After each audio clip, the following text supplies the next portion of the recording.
Madrid, 1834. The palace shutters are drawn against a wind that smells faintly of rain and candle smoke.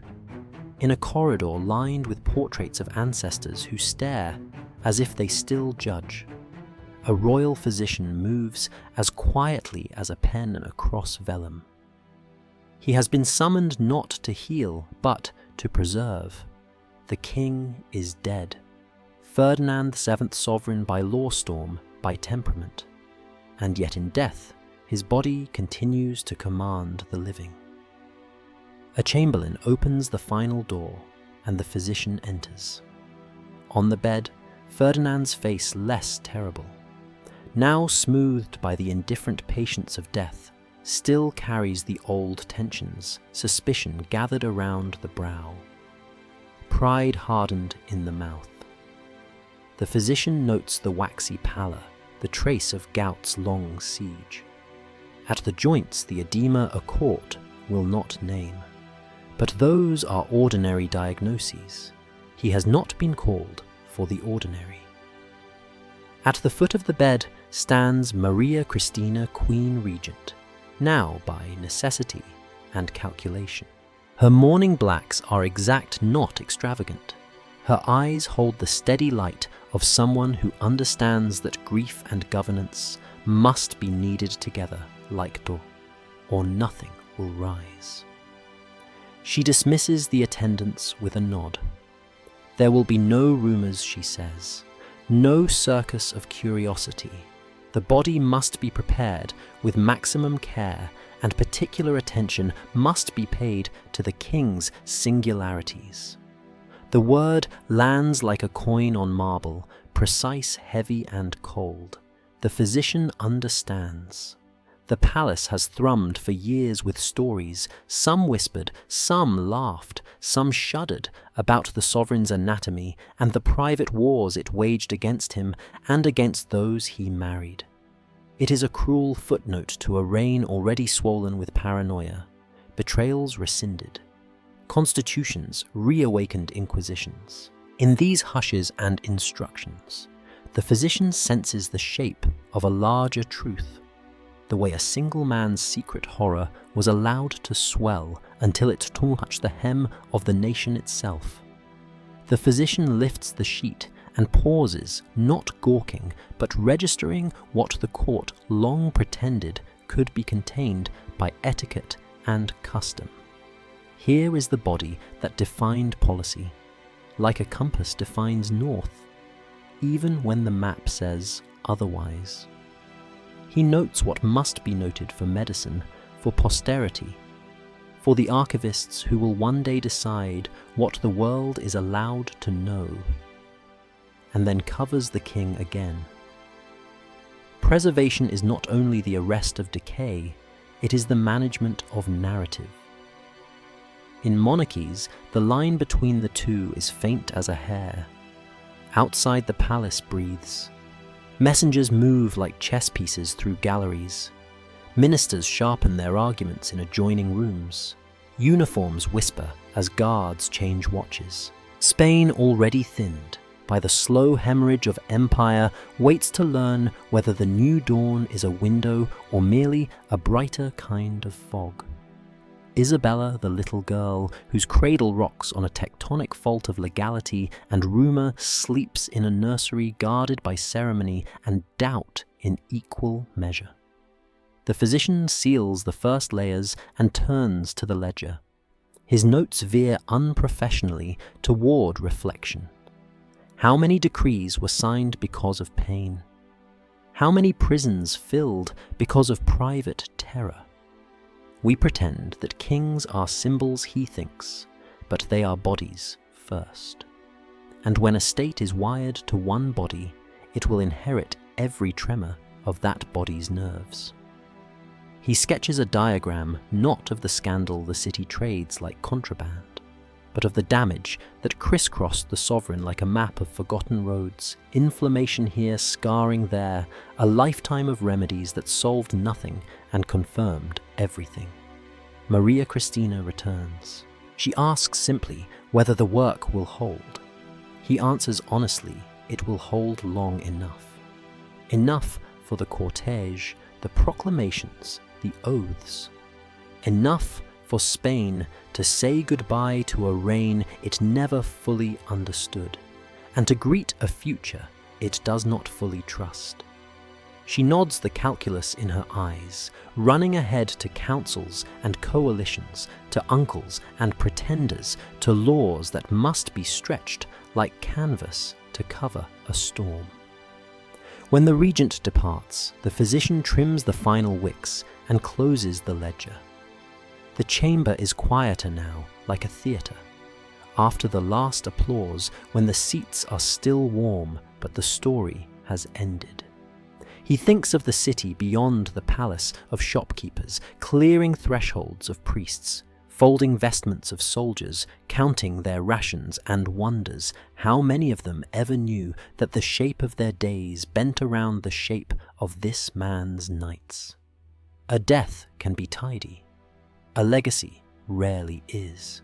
He fastens the bindings and signs his name with a hand steadier than his heart.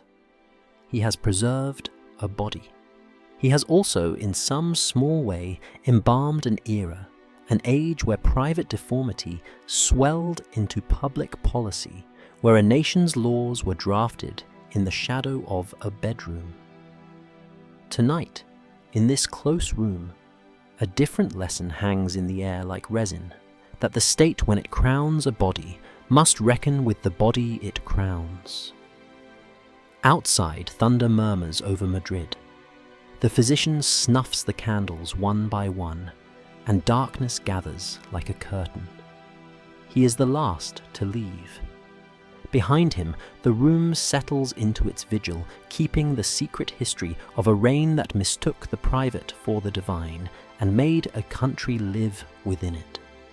To understand the macabre duty that awaited the physician in 1834, one must trace Ferdinand VII back half a century to a cradle, rocked not only by lullabies, but by centuries of genetic recklessness.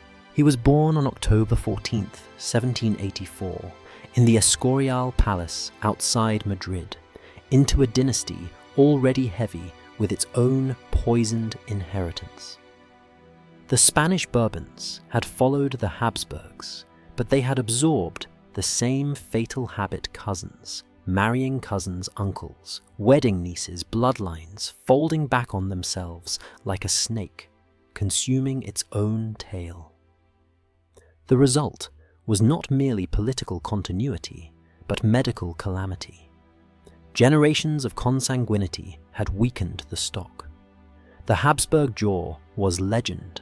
Its Bourbon successor, less visible, carried its own silent degradations as mental instability, malformed bodies, and a parade of heirs too fragile to bear the weight of empire. Ferdinand was the living emblem of that decline. His father, Charles IV, was a man more fond of hunting than ruling amiable but indecisive a monarch who mistook inertia for peace. His mother, Queen Maria Louisa of Parma, was quite the opposite voracious in her appetites, both political and personal. She wielded court influence with a brazenness that shocked ambassadors and delighted satirists, openly elevating her favourite Manuel de Godoy from obscurity to first minister and, according to palace whispers, to the Queen's bed.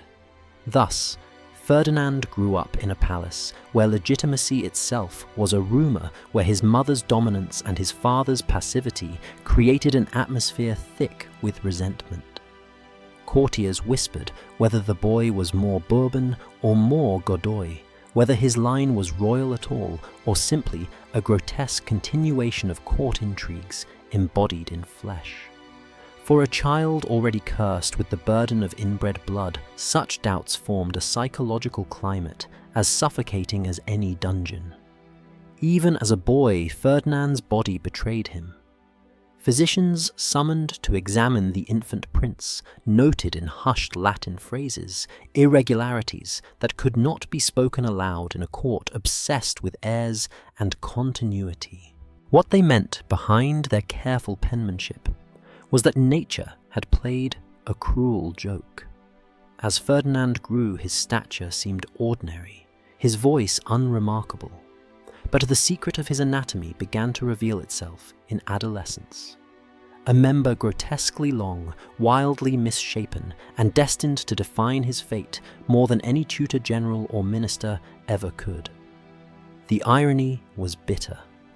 In an age when neoclassical ideals governed not only art, but the body itself, when marble statues of Apollo were held as the model of masculine beauty, slender, proportionate, controlled, Ferdinand's anatomy branded him as a freak of nature.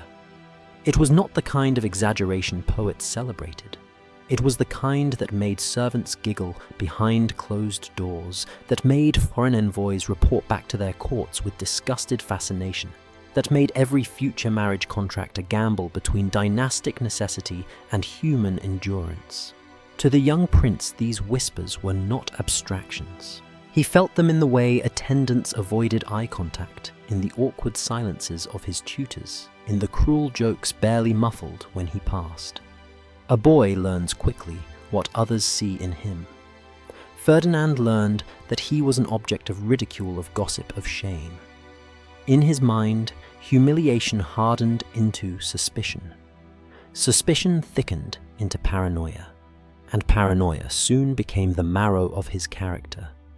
But even more dangerous than the psychology was the politics.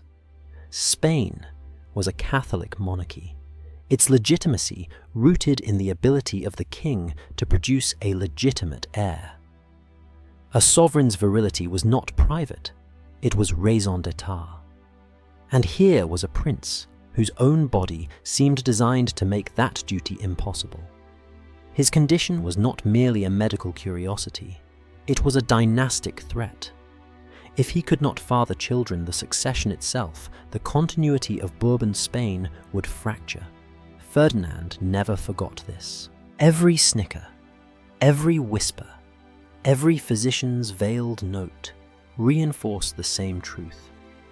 He was not a prince like others.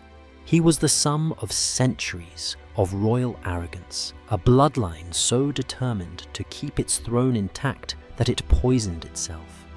His anatomy was not his own failure, it was the dynasty's. Yet, he would spend the rest of his life making others pay for it. By the end of the 18th century, as Napoleon sharpened his ambitions, and the Spanish Empire began to sag under the weight of colonial revolts, Ferdinand was already the embodiment of two curses, one biological, the other political. His body was a deformity, his dynasty a ruin waiting to happen. And so when courtiers later looked back at the reign of Ferdinand VII and whispered about the disasters Spain endured, they often said, the truth had been written from the beginning, not in treaties or constitutions, but in the very flesh of the king. As Ferdinand moved from childhood into adolescence, the palace that should have cushioned him became a hall of mirrors, reflecting back every hint of his private abnormality. By then, his condition was no longer merely whispered about by physicians in coded Latin. Servants noticed, courtiers speculated, and foreign envoys sent discreet but damning reports back to their masters. The future king of Spain, it seemed, carried not a symbol of virility, but of grotesque excess. In neoclassical Europe, ideals of male beauty and proportions were more than aesthetic. They were political. The Enlightenment had resurrected Greek and Roman statues as the measure of form, discipline, and power. Masculinity was supposed to be contained, balanced, sculpted like Apollo. But Ferdinand, heir to one of the most powerful thrones in Europe, bore an anatomy that was uncontrolled, distorted, and monstrously conspicuous. The contrast was devastating. By 15, the prince had begun to understand the cruel paradox of his body. What might have been envied in tavern talk was a source of mockery in a royal court, where refinement mattered more than brute exaggeration. Behind closed doors, jokes circulated subtle at first, then bolder. A clumsy bow from a page, a smirk from a groom of the chamber, a foreign ambassador's smothered laughter all became signals to Ferdinand that he was not respected, he was ridiculed. Physicians continued their secret notations. One described a curvature so pronounced it suggests nature's rebellion against harmony. Another noted that while length extraordinary, function uncertain. These clinical phrases masked horror. To Ferdinand, every examination was an act of violation. The physicians' downcast eyes, their careful phrasing, their refusal to answer direct questions, all confirmed what he already suspected: he was a royal freak. The shame carved grooves into his character. He became guarded, secretive, and vindictive. Where another boy might have withdrawn into melancholy, Ferdinand weaponized his humiliation. He cultivated suspicion as armor, anger as shield. He began to imagine that every glance concealed a sneer, every whispered conversation mocked him. And if mockery was everywhere, then punishment became the natural response. One notorious incident remembered in the memoirs of a court chaplain marked the turning point. A young page, barely 13, entered Ferdinand's chamber unexpectedly, while the prince was changing.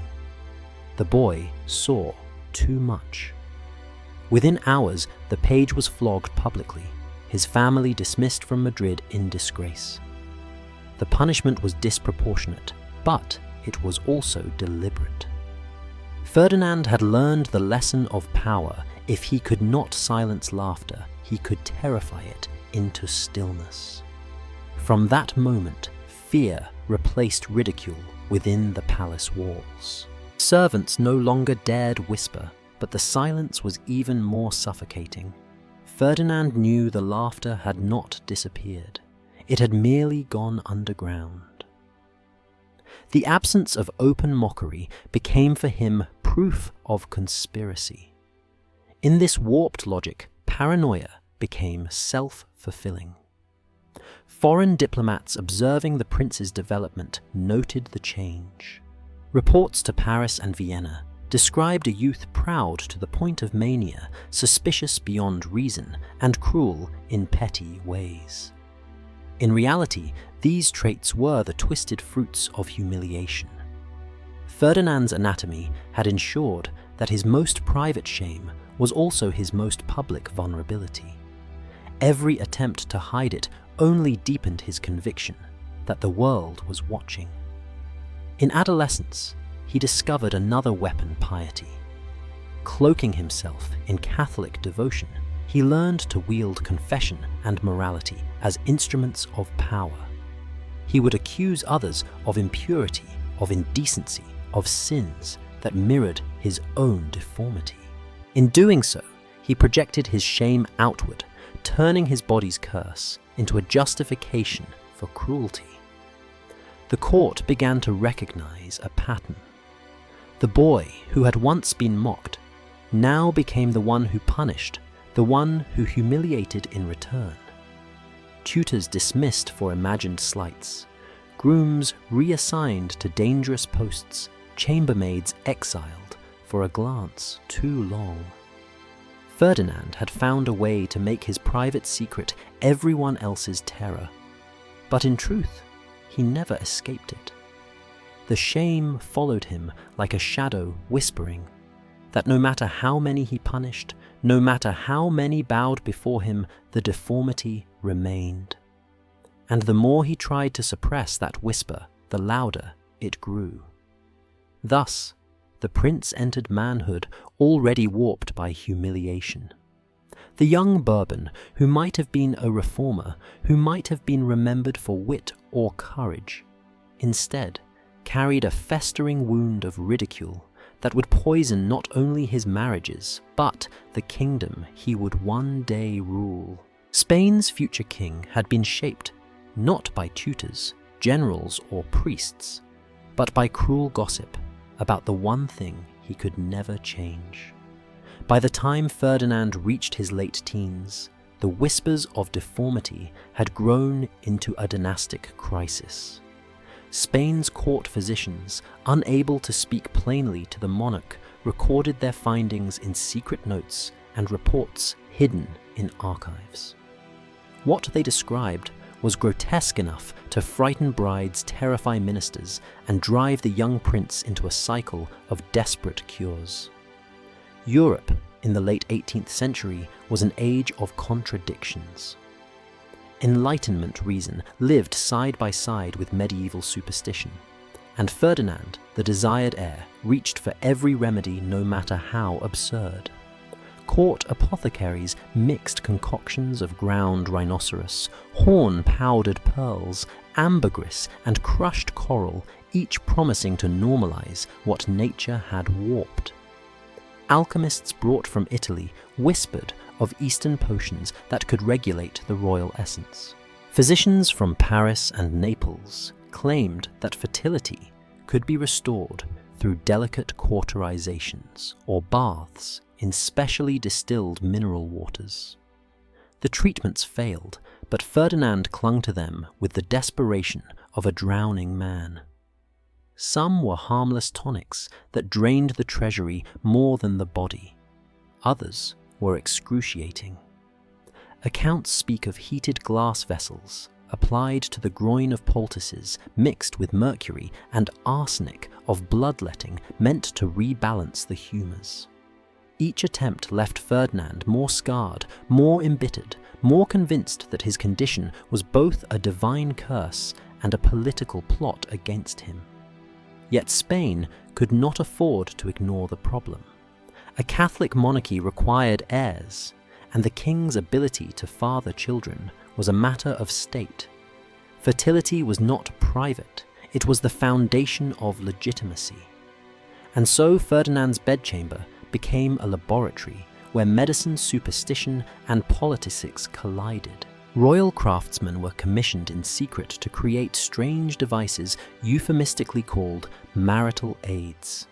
These were not curiosities, but engineered contraptions designed to make intimacy physically possible. Cushions sculpted to bear unnatural weight harnesses fashioned from leather and silk supports to align body and limb. The palace workshops, normally dedicated to carriages, weapons, and ceremonial furniture, were redirected towards solving one man's anatomical puzzle. The artisans themselves became prisoners of their knowledge. Once sworn to secrecy, they labored in silence, knowing that failure might mean dismissal, exile, or worse. Several who hinted at the nature of their work vanished mysteriously from the records. Their disappearance reinforced the atmosphere of fear surrounding the prince's condition. Meanwhile, the medical notes grew darker. One physician, Dr.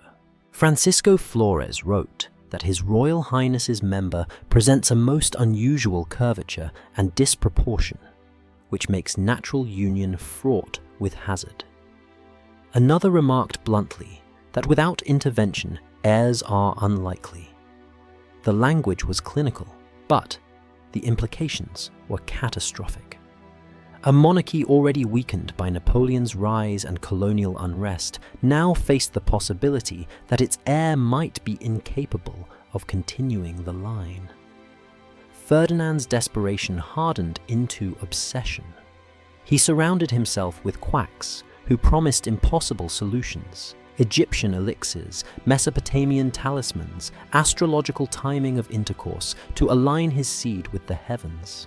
He listened to astrologers who mapped his anatomy onto the constellations, telling him his fate was written in the stars.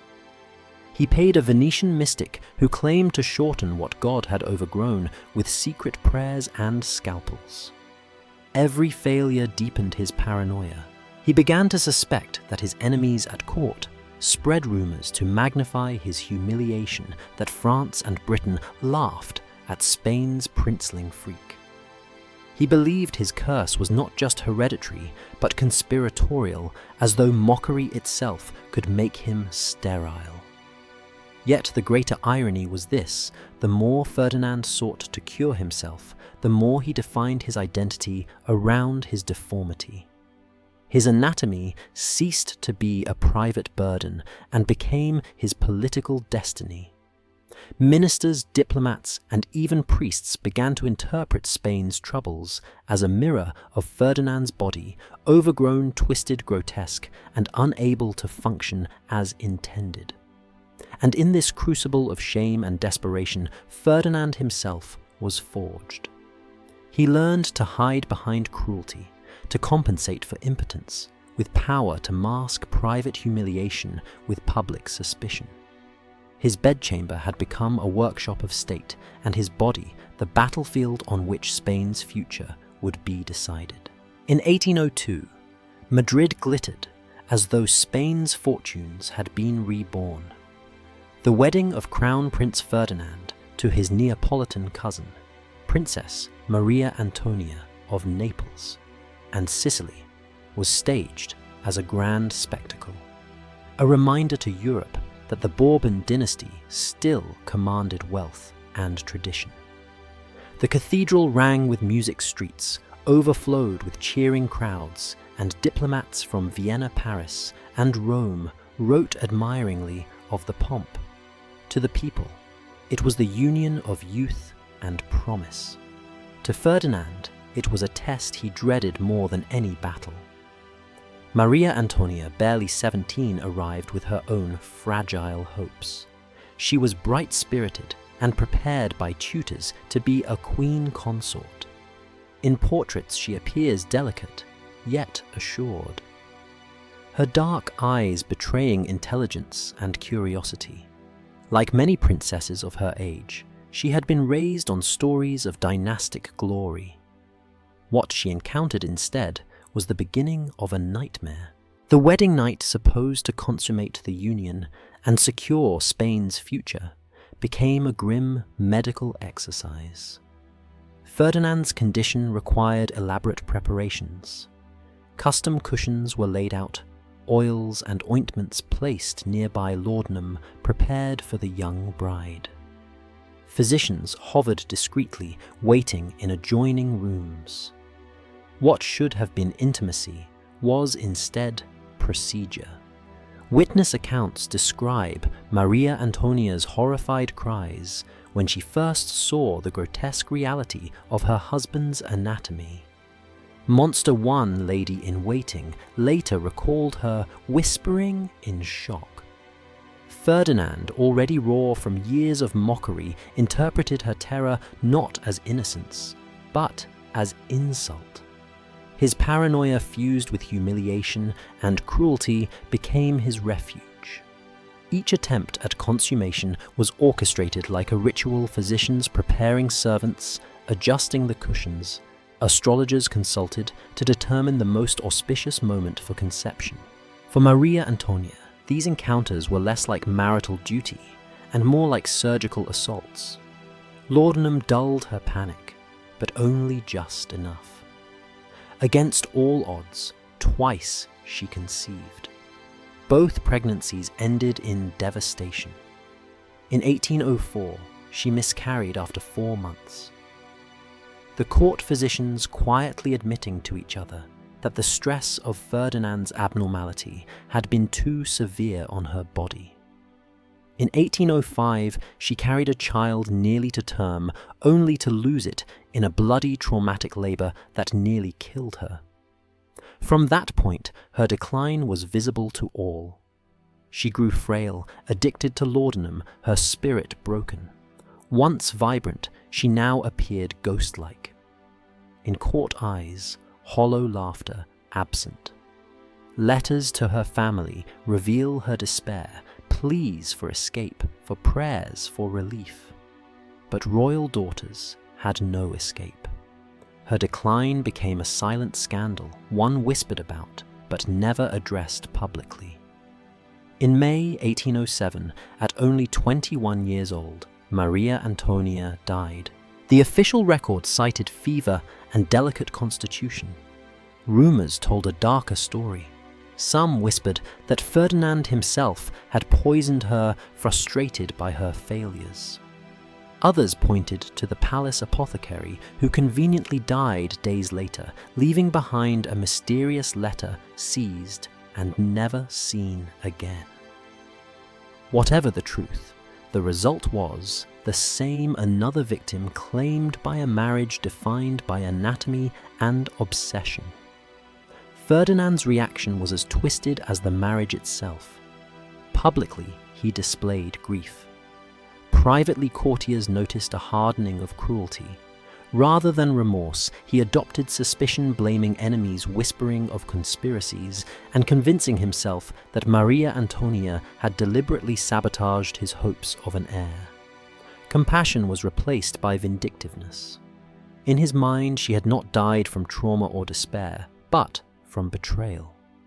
Her death sealed a transformation in Ferdinand. From this point onward, women would not be partners, but tools to be bent, restrained, and forced into the role of dynastic womb. The trauma of Maria Antonia's suffering, instead of humbling him, made him harsher. Spain, too, felt the consequences. A king in waiting, whose private nightmares had already cost a young queen her life, would soon turn that same bitterness upon his subjects. The marriage of 1802 had been staged as a promise of renewal. It ended as a funeral procession, a symbol of what Spain's monarchy was becoming, trapped in the rituals of grandeur, but hollowed out by private dysfunction, cruelty, and decay. By 1807, the Palace of Madrid was thick with whispers. Spain, battered by corruption and foreign pressure, was ruled less by King Charles IV than by his wife Maria Luisa and her powerful favorite Manuel Godoy. To many nobles, officers, and clerics, the king had become a figurehead, the queen a scandal, and Godoy a usurper in all but name. Into this mire of resentment stepped Ferdinand, Prince of Asturias, awkward, sullen, and twisted by his private torment.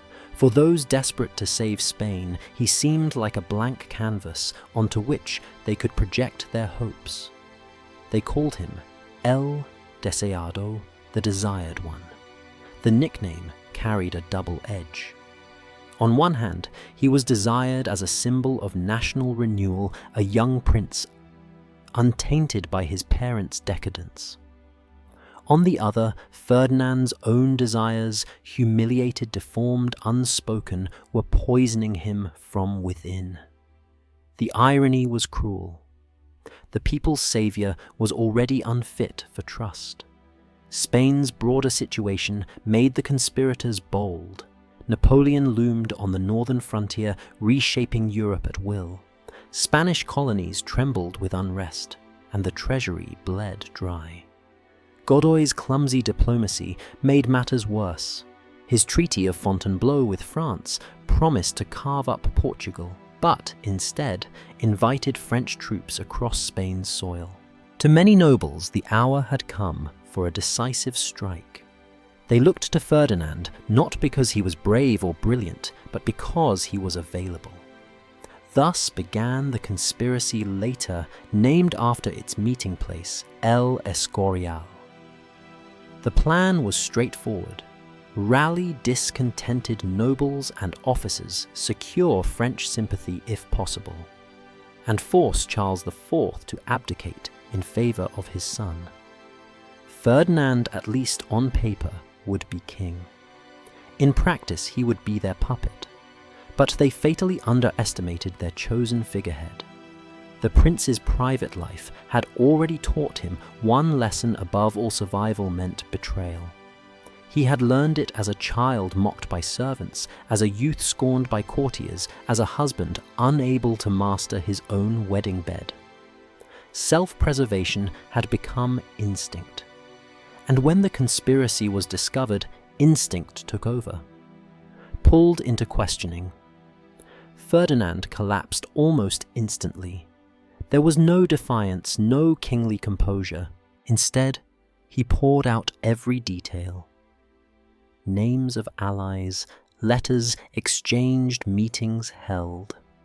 He handed over the very men who had risked everything to elevate him.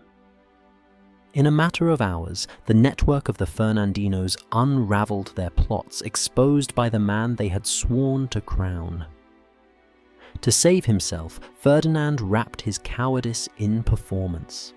He claimed to be a victim of manipulation, a naive son seduced by schemers too innocent to understand treason. He wrote to his parents begging forgiveness, painting himself as a dutiful child misled by villains. The gambit worked. Charles IV and Maria Louisa, desperate to protect their dynasty from scandal, accepted their son's excuses. Ferdinand was spared, while his supposed friends faced exile, disgrace, or prison.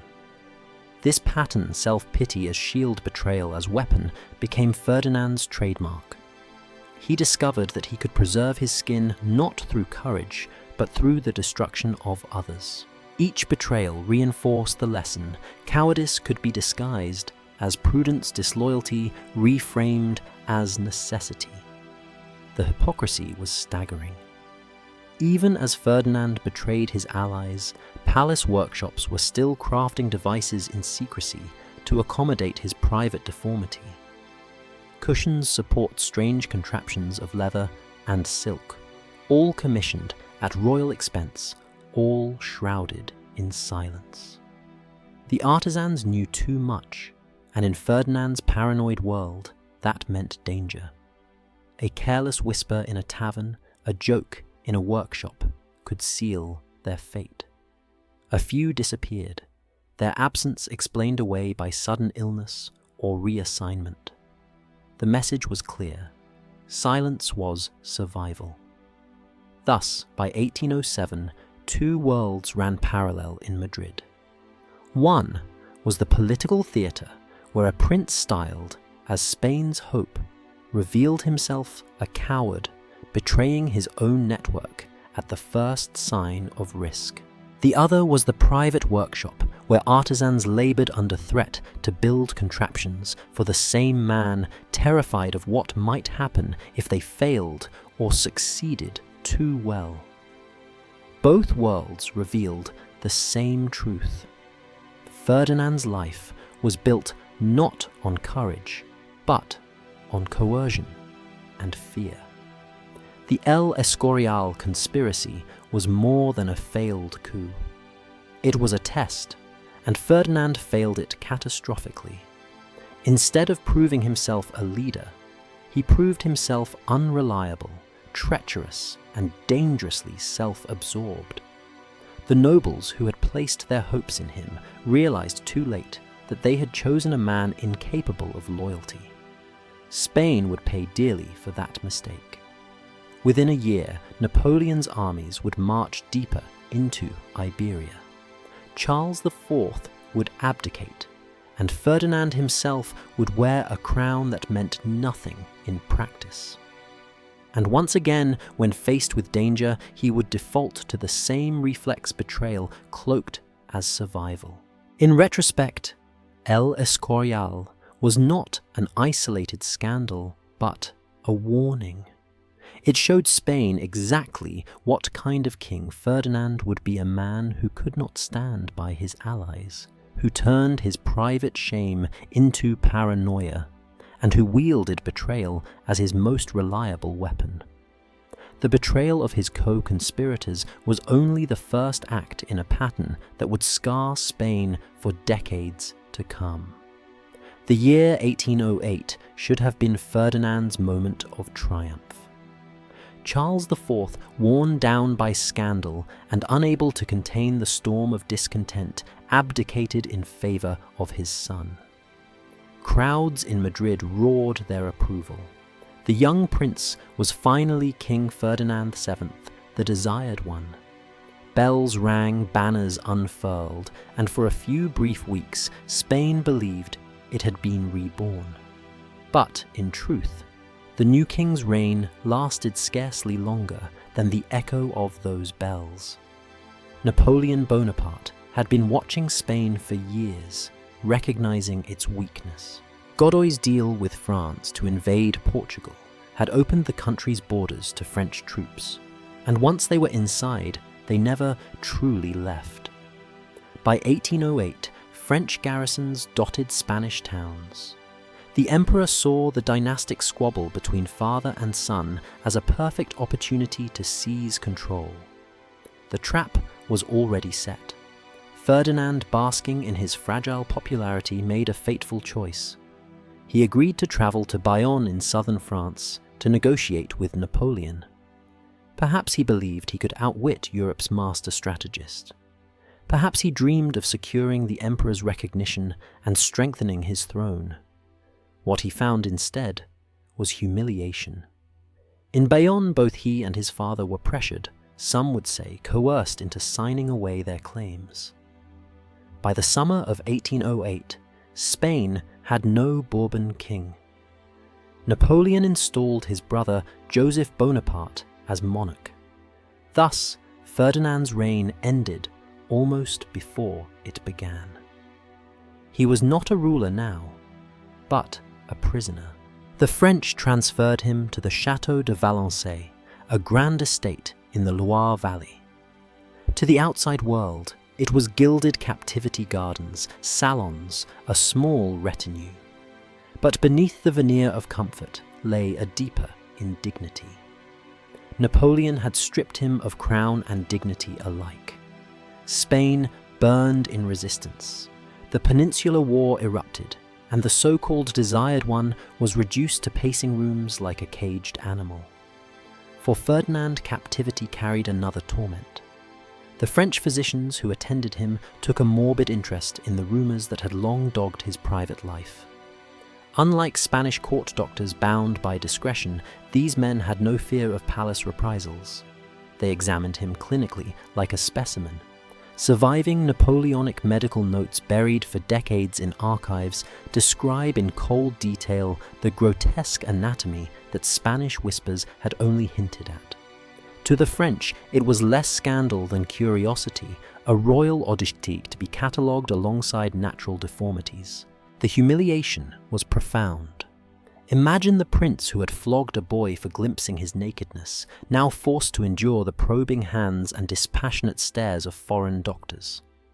Every secret he had guarded so fiercely, every contraption built in hidden workshops laid bare in a chateau far from Madrid. His body was no longer just a source of shame. It was a French exhibit. Meanwhile, his country bled. From 1808 onward, Spain became the battlefield of Europe, a quagmire Napoleon could never escape. Guerrilla fighters rose in the mountains. British forces under Wellington landed to aid the resistance, and villages burned in reprisals. For ordinary Spaniards, Ferdinand became a symbol of hope. His image printed on coins and invoked in sermons, the rightful king unjustly imprisoned by the foreign tyrant. They did not know that their savior spent his captivity obsessing less about the fate of his people than about his own grievances' comforts, and still his anatomical curse. At Valençay, Ferdinand occupied himself with correspondence. He wrote endless letters to European courts, inquiring about potential brides, complaining of his treatment, and speculating about cures. While peasants starved and soldiers died for his restoration, their king plotted not reforms for his realm, but solutions for his bedchamber. The gap between myth and reality widened into a chasm. Spain imagined a martyr king. France held a vain, self-pitying captive. Yet Napoleon, for all his contempt, understood Ferdinand's symbolic value. The emperor knew that keeping him alive, comfortably imprisoned, but powerless, was more useful than destroying him. Ferdinand became a pawn, a bargaining chip to be played, when France needed leverage. Every rumor of his release stoked unrest in Spain. Every whisper of his recognition by Napoleon shifted political calculations. The desired one had become a hostage, in every sense. Hostage to France. hostage to his own defects, hostage to a myth larger than himself. The irony is stark. While Spain endured one of the bloodiest wars of its history, Ferdinand lived in relative ease. A guest prisoner who could stroll gardens and dine on delicacies while villages was burned. But he was not free, and that gnawed at him more than his people's suffering. Letters from the period reveal his consuming resentment toward his captors, not for their invasion of his kingdom, but for their insult to his pride. He longed not for justice, but for restoration of crown, of control, of the power to force others once again into silence. Thus, when the tide of war turned and his release finally loomed, Ferdinand was no wiser, no more compassionate, no more prepared to govern. Valencey had not humbled him. It had merely confirmed his worldview that survival came from patience, betrayal, and waiting for others to fight his battles. Spain would soon welcome him back with open arms, believing him their savior. They had no idea that the man returning from France was still the same cowardly prince who had betrayed his allies at El Escorial. Still the same man, defined not by courage, but by fear and cruelty. In the spring of 1814, Spain erupted in jubilation. After 6 brutal years of guerrilla war, starvation and bloodshed, Napoleon's armies had been beaten back, and the Bourbon king, their king, was coming home. As Ferdinand crossed the border, peasants wept and kissed the earth where his carriage rolled. Bells rang from every steeple. Flowers showered the streets, and the people cried out, "Viva Fernando el Deseado! Long live Ferdinand the Desired!" It was a coronation of sorts, but not in a cathedral. His true cathedral was the collective imagination of a people who had suffered unspeakably and now believed deliverance had arrived. They did not know, could not know, that the saviour they celebrated had spent the war pacing the salons of Valencey, writing petty letters and enduring humiliations while others bled in his name. At first he seemed almost dazed by the adulation. Everywhere he looked, the world affirmed what he most longed to believe, that he was wanted, adored, chosen. In that applause, Ferdinand's deepest wounds, the childhood humiliation, the whispers of courtiers, the probing hands of French doctors, seemed for a moment to be erased. Spain's embrace was his balm, but beneath the flowers and cheers, another story was about to unfold, because Spain had changed in his absence. While Ferdinand languished in France, the Cortes of Cadiz, the Revolutionary Assembly, had drafted and sworn the Constitution of 1812, a bold, liberal charter that proclaimed national sovereignty, limited monarchy, freedom of the press, and equality before the law. It was the heartbeat of a modern Spain born in the fire of resistance. The patriots who wrote it imagined Ferdinand returning as a constitutional king, a Bourbon redefined for a new age. But Ferdinand had no intention of being redefined. Within weeks of stepping on Spanish soil, he received the Manifesto of the Persians, a petition from reactionary nobles and clerics urging him to restore absolute monarchy. They painted the constitution as chaos, the work of radicals undermining divine order. This was all the confirmation Ferdinand needed. He tore the constitution apart, literally. In May 1814, he issued a decree declaring it null and void. The chambers of Cadiz, the debates, the oaths, the sacrifices, all erased with a stroke of the pen. The liberal deputies were arrested, some were exiled, others imprisoned.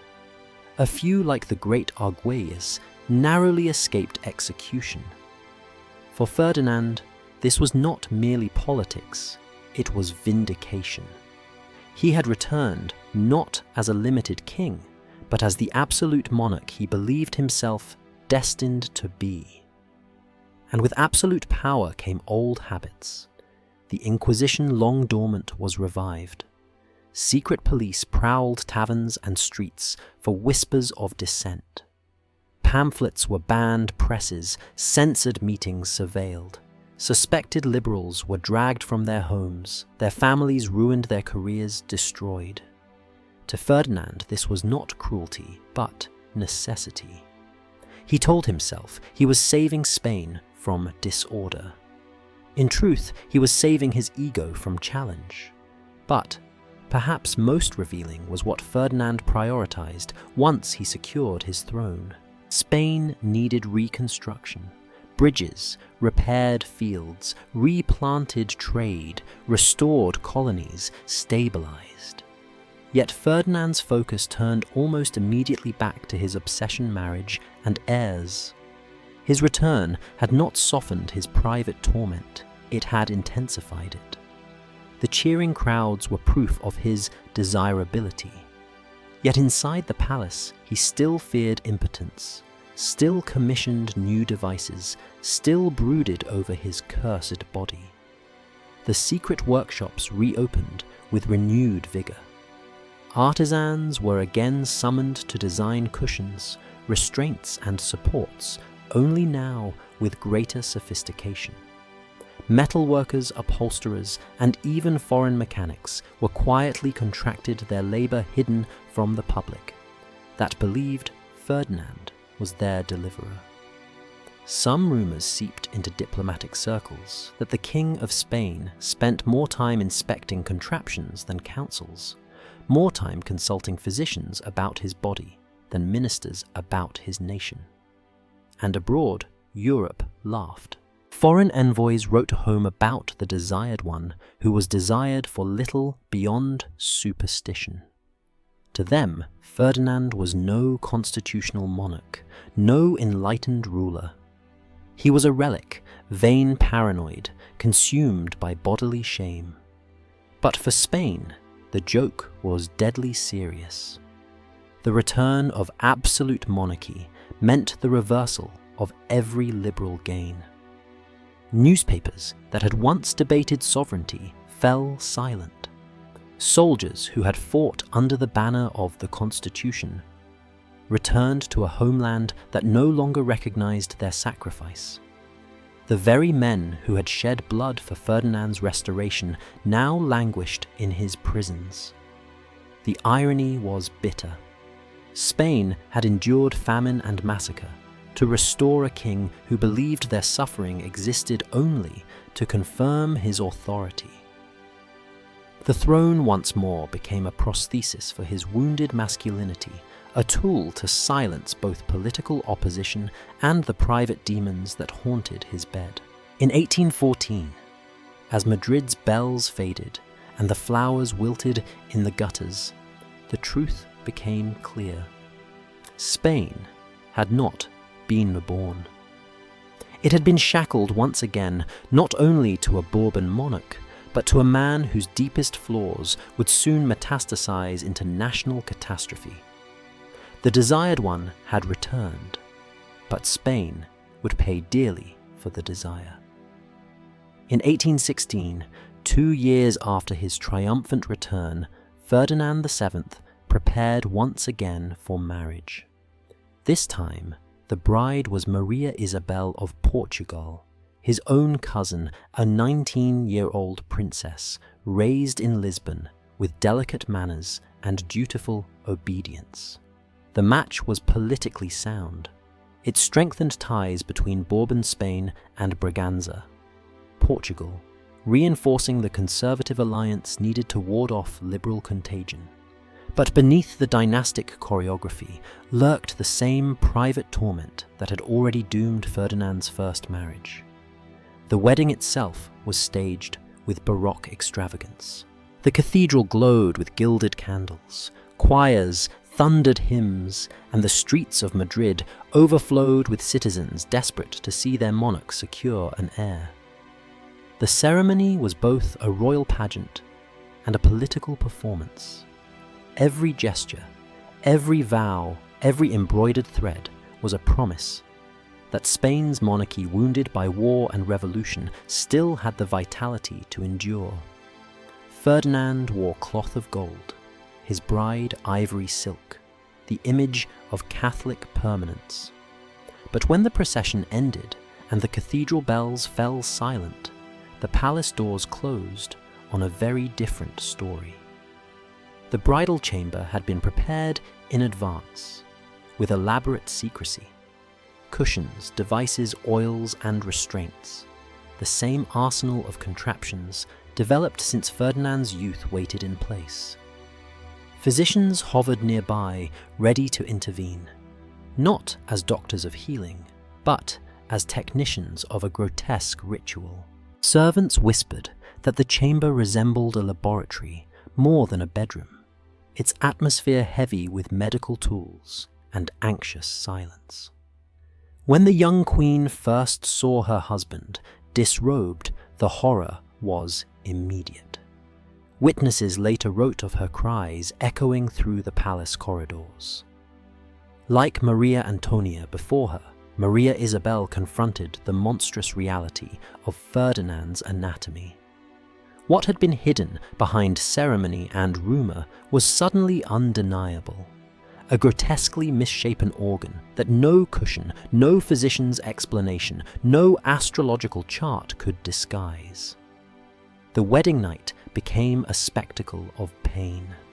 Servants outside the chamber heard furniture shatter and voices raised not in passion, but in terror. Blood stained the sheets by dawn, and the physicians were summoned not to confirm conception, but to staunch wounds.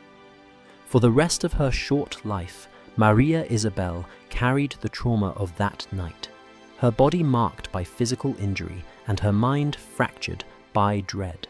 The Queen's behavior soon changed in ways that alarmed her attendants. She flinched at her husband's approach, developed a nervous stutter, and suffered fainting fits whenever his presence loomed. Her ladies-in-waiting spoke of nightmares of her waking in screams, convinced she was trapped in some endless torment. Modern psychology would call it post-traumatic stress. At the time, it was described only as nervous exhaustion. For Ferdinand, her terror was intolerable. He interpreted it not as the natural response to abuse, but as betrayal. To him, Maria Isabel's fear was mockery proof that she secretly conspired with enemies to humiliate him. He ordered her correspondence intercepted. Her servants questioned her meals tasted. He watched her as he watched his ministers suspecting disloyalty in every gesture, treason in every glance. The marriage bed had become a stage of surveillance, and Spain itself followed suit. It was during this marriage that Ferdinand's paranoia crystallized into full state policy. The same obsession that drove him to monitor his wife seeped into his governance. Just as he feared betrayal in the Queen's chamber, he feared conspiracy in the Cortes, treason in the streets, sedition in the provinces. Secret police multiplied, informants spread through villages, prisons filled with liberals, accused of whispering against the throne. The personal and the political fused, each feeding the other. Foreign observers took note. Envoys from Britain, France, and Austria reported with barely disguised disdain. One described the Spanish court as a theatre of medical tragedy masquerading as monarchy. Another wrote that the king seemed consumed with his chamber dramas while his nation starves. Rumours of what happened on his wedding night seeped into diplomatic gossip, transforming Ferdinand into a punchline across Europe. The man hailed as El Deseado had become, in foreign salons, a grotesque curiosity, but the consequences inside Spain were no joke. Every failed attempt at conjugal intimacy mirrored a broader failure of governance. The promised heir never came. The monarchy's legitimacy, always fragile, began to fray. Each night of terror in the Queen's chamber was mirrored by another day of repression in the streets.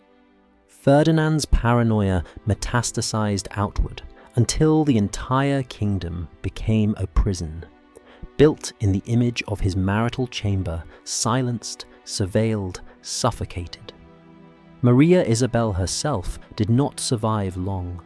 Her health declined rapidly under the weight of trauma and constant suspicion. By 1818, she was gaunt, trembling, her spirit broken. Physicians spoke delicately of her fragile constitution, but those within the palace whispered of her whispered prayers for death.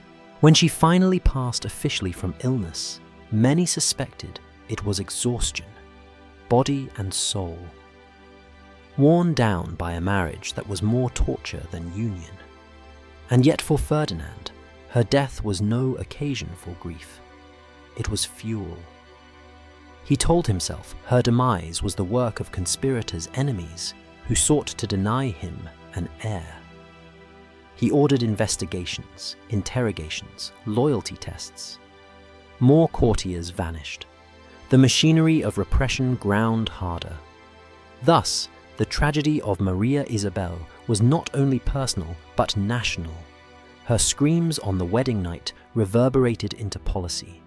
Her trauma became a metaphor for Spain's torment under a king who could neither master his own body nor govern his kingdom without cruelty.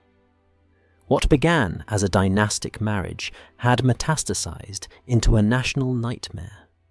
The Queen was gone.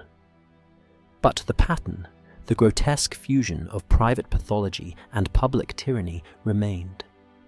By 1819, Spain's monarchies stood on shaking foundations. The Peninsular War had ravaged the nation.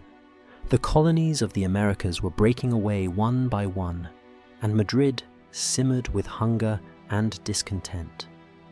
Yet, Ferdinand VII's gaze remained fixed not on reform or governance, but on the pursuit of an heir. With Maria Isabel dead, he turned toward a third bride. Maria Josepha Amalia of Saxony, a 24-year-old princess from one of Europe's most devoutly Catholic houses. The marriage was negotiated with the precision of a diplomatic bargain. Saxony's royal family, deeply pious and financially strained, agreed to the match despite the rumors swirling about Ferdinand. To them, alliance with Spain outweighed the risks of marrying their daughter to a king already whispered about across Europe as deformed, paranoid, and cursed. Maria Josepha, raised in convent-like austerity, approached the arrangement with the calm of duty rather than the naivety of a romantic. She would soon discover that her life had become less a marriage than a clinical experiment. The wedding ceremony in Madrid lacked the Baroque splendor of Ferdinand's earlier unions. It was solemn, understated, as though the court itself anticipated tragedy. Maria Josepha, pale and serious, seemed more nun than queen. She carried with her not only rosaries and prayer books, but also letters of instruction from Saxon physicians who had studied the Spanish king's condition. They advised patience preparation and detachment, a strategy less of romance than survival. The bridal chamber reflected this strategy. Gone were the illusions of passion. In their place were protocols. Attempts at intimacy became scheduled procedures overseen with near scientific rigor. The Queen kept written logs, times, positions, oils, the presence of physicians, all noted with the detached hand of an archivist. Her bed became a ledger of failure. For Ferdinand, this clinical approach was both a blessing and an insult. On one hand, Maria Josepha's stoicism prevented the open terror he had provoked in his previous wives. On the other, her cool detachment confirmed his deepest fear that he was not loved, not desired, but treated as a problem to be solved. Her composure enraged him, convincing him that she mocked him, silently recording his shame for the benefit of Saxony and Europe. His paranoia spread again. Spies intercepted her letters, and ministers scrutinized her expressions for signs of betrayal. Outside the palace walls, Spain was unraveling. The revolts in the Americas accelerated Argentina, Chile, Mexico. Each colony declared independence, stripping Spain of the silver and gold that had sustained its empire for centuries. While soldiers bled in jungles and mountains across the Atlantic, their king in Madrid obsessed over bedchamber protocols and fertility charts. Cabinet meetings were delayed while Ferdinand consulted alchemists. Decrees languished unsigned as he sulked over his queen's calm detachment. The monarchy had become hostage to one man's body. Then, in 1829, a miracle, or so it seemed, Maria Josefa was declared pregnant. Bells rang across Madrid, cannons fired salutes, and sermons thundered that God had blessed Spain with hope. For Ferdinand, it was vindication. He doubled palace security, forbade his queen from leaving her chambers, and summoned Europe's finest physicians to ensure the pregnancy succeeded. He even sought blessings from relics, having priests parade holy bones through the palace halls as if sanctity itself might guard the unborn heir. But the miracle dissolved into horror. In the 7th month, Maria Josefa went into premature labor. The delivery was nightmarish. Ferdinand, in his usual mania, insisted on overseeing the process himself, issuing contradictory orders to terrified physicians. The child, a girl, was born fragile, breathing only for a few hours before dying in swaddling. Maria Josefa survived the birth, but weakened rapidly, slipping into fever. Within 3 weeks, she too was dead. What followed was almost more grotesque than the loss itself. Ferdinand refused to accept reality. For nearly a week, he ordered physicians to continue treatments on the lifeless bodies.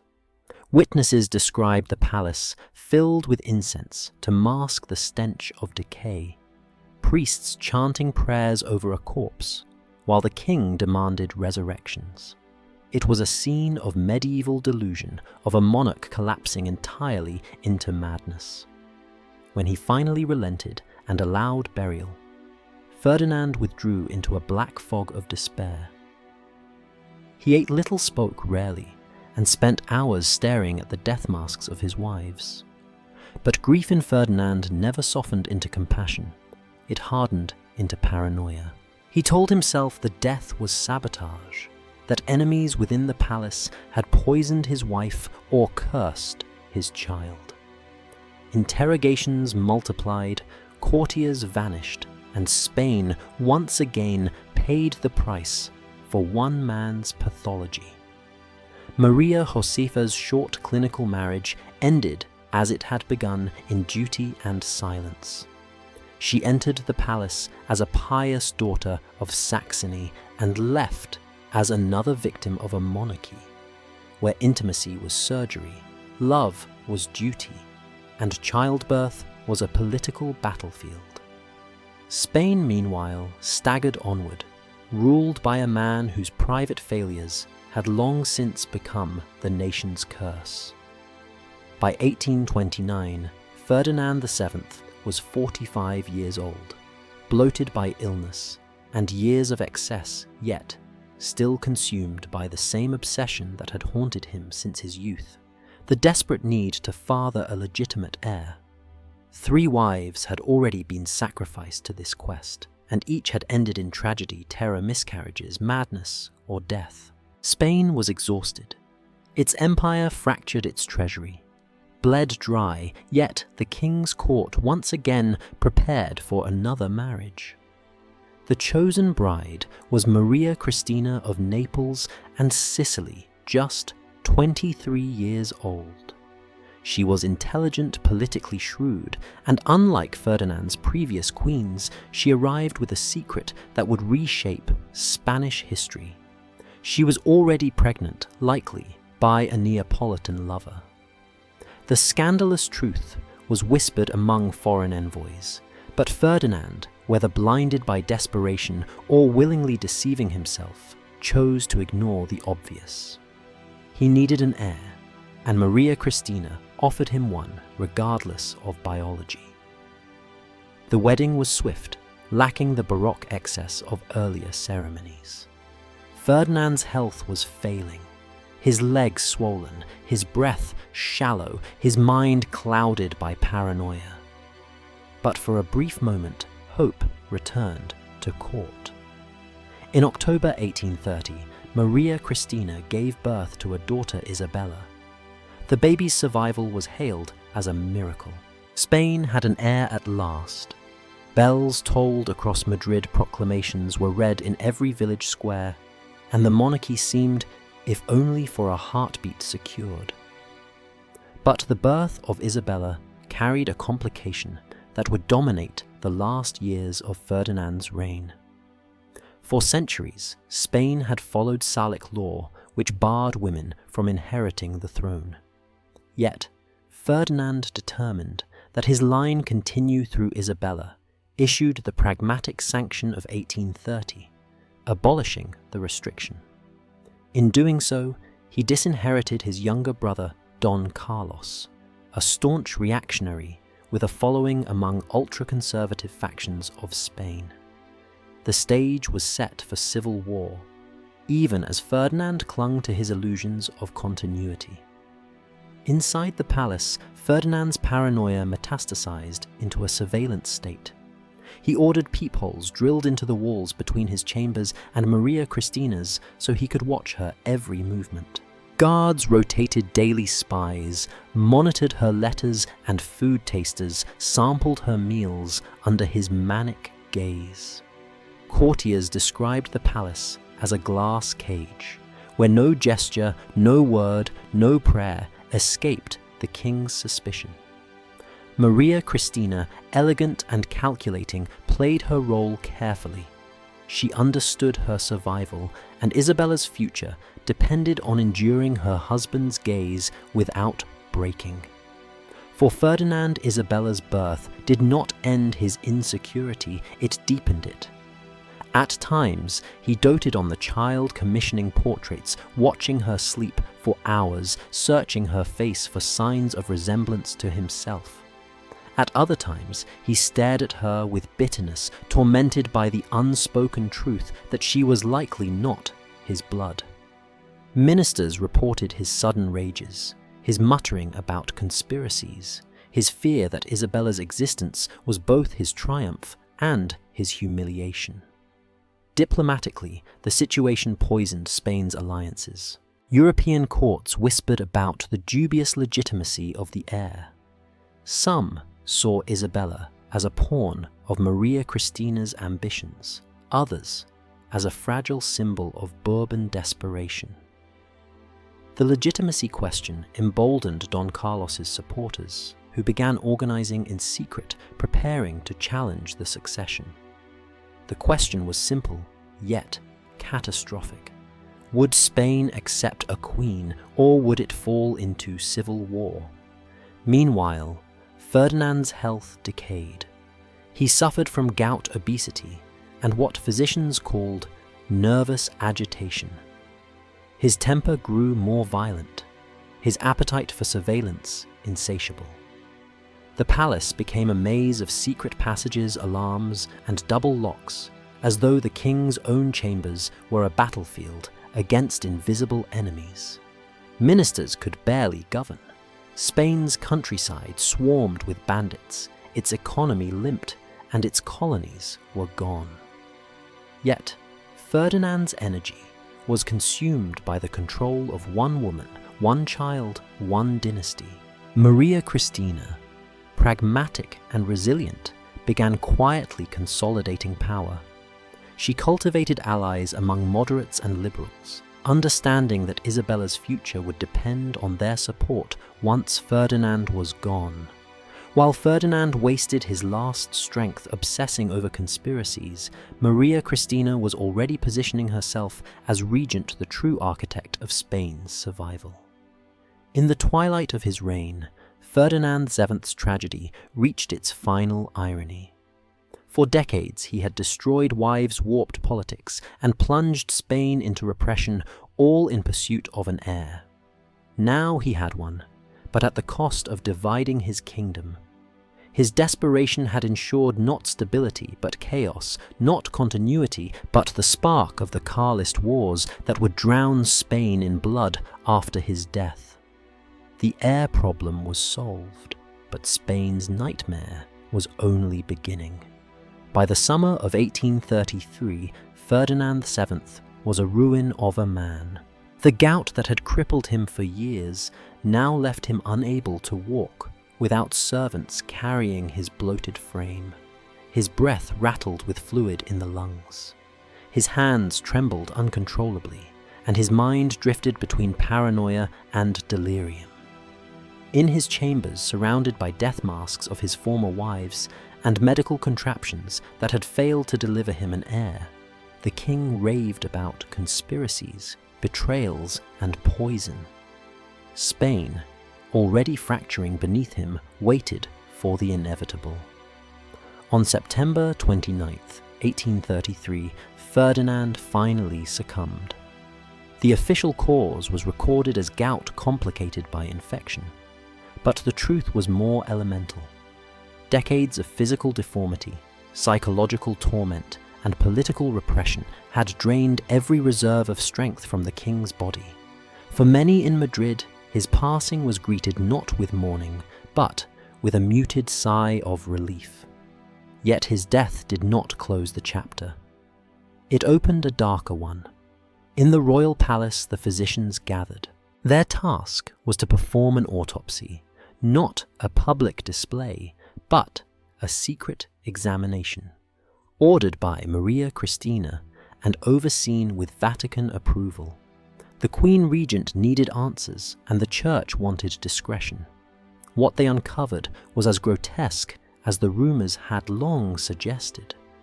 The king's organ, the infamous symbol of his reign, was carefully studied, measured, and preserved.